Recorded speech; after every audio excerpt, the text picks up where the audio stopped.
Hi guys, that's a new episode of English with David. Well, in my life I have come across a lot of people claiming they would like to be pilots. They would love to become pilots in the future, or that's just a dream job or something they really admire. And you are happy to be becoming Yes. right now one of the pilots. I would like you to share with my students and whoever wants to listen and watch us the experience you have had with that. Well, there are several ways of becoming a pilot. One way is through the army, so you have the government pay for your flight training through the army. You fly jets, and then after you've served, you can convert that license into a commercial civil aviation license, and lots of people have done that in the past. Another method is modular, so you pay. It's sort of a pay-as-you-go sort of route. So you pay for ground school, you sit all the theoretical exams, and then when it comes to the flight training, you can pay for them individually. So as you know, you pay for an hour, you do an hour, you pay for another hour, you do another hour. How much does it cost? 1 hour? Well, in the UK, a CPL lesson costs about £200 an hour.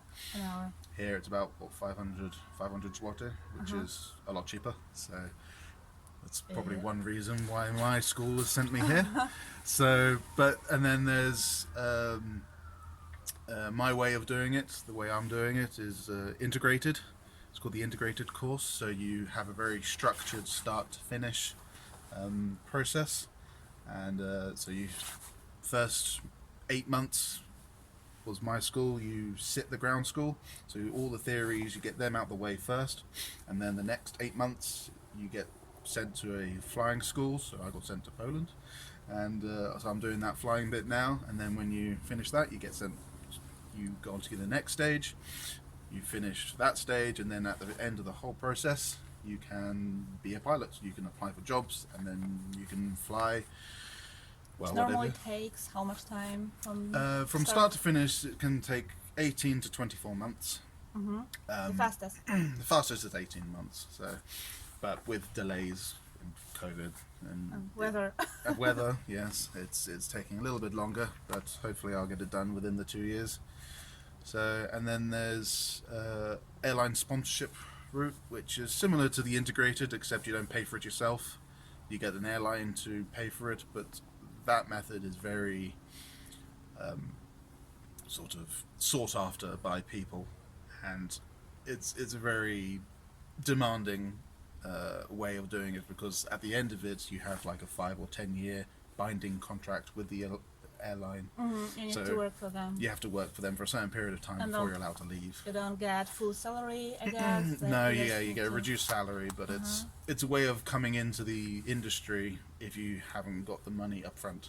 Yeah, right. So you have just education plus practice, and that's right. Yeah, so piloting is very expensive, and so there are various methods of getting into it. And if you have the passion, then I'd say explore those options and see where it leads to. Yeah. What are the advantages of being a pilot? Advantages of being a pilot? Well, the main one you probably hear is you get an office in the clouds, and being even at the moment 5,000 feet in the sky is just magical. When if the sun's going down and you see a nice crisp haze of sunrise coming up over the horizon, it's just it's beautiful. Beautiful, nice and smooth air coming in for a landing. It's a feeling of triumph every time you make a good landing or a good takeoff. It's a win. It feels good, rewarding, very rewarding. I don't know how the pay is at the moment, because airline industry isn't doing too good. So pay might not be how it used to be. That rewarding. Yeah, but hopefully it'll pick up again, and the pay will be as good as the views again. So. Can you be a pilot till you retire? What age? The age of retirement is 65. That's bound by European law. However, It's not like in the army that you can retire or should retire before that. well, it all depends on your medical condition. What is important? What needs to be considered when you have your tests?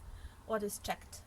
Well, they do electrocardio exams, so they plug you onto a machine, make sure your heart's all healthy and strong, you don't have any heart murmurs, they make sure your eyesight's all good, your hearing's all good, reaction times, make sure that you haven't got any diseases or anything like that. But Psychological tests too, or not?